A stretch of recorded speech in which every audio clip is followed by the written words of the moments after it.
Welcome back. A new story in our Victims of Crime series. A plant nursery in Austin, Texas, reporting at least 4 robberies just within the last 2 months. Crooks stole over, $49,000 in tools, products, items.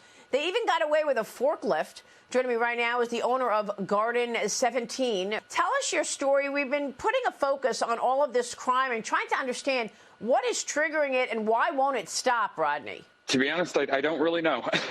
I just hope that it does soon.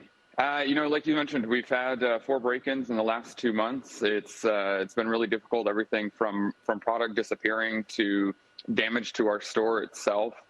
Each time he seems to get a little bit more maybe aggressive or brazen in his actions. It's been pretty difficult. So what kind of a cost has this been for you in your store? Well, as you mentioned, we've calculated up to about $49,000 at this point due to the most recent one just a couple of days ago.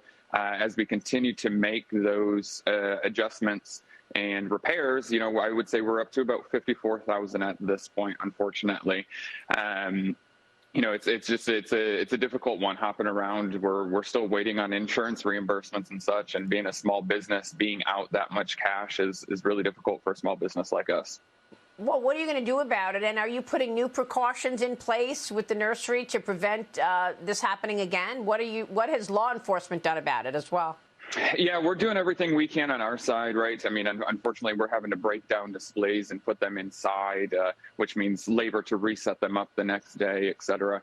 Law enforcement seems to be doing what they can be doing. Unfortunately, the delay in getting our case assigned to a detective, has been a little bit of a timeline struggle for us. Again, just waiting for him to be caught so this can stop. I mean, just because he's going to be caught doesn't mean it's going to stop, though, right? Yeah, I mean, hopefully so. We opened in June of 2020, and Rodney, you think it's the same person? Yeah, it is the same person. Like you can see in some of the videos there, it's the same guy over and over again, and he's able to, you can see in a few of the videos, he's got very distinctive tattoos, along his neckline and face line and such. And each time it's the same. There's a few other local businesses with us who we've all kind of shared our security footage together as well, and we've been able to identify him in their spaces as well. So, I'm really hoping that this just comes to an end soon. We're exhausted. So, what has law enforcement done? I mean, even if he goes, gets processed, is he back on the street? He's got your number, obviously, Rodney. Yeah, that's the unfortunate part, right?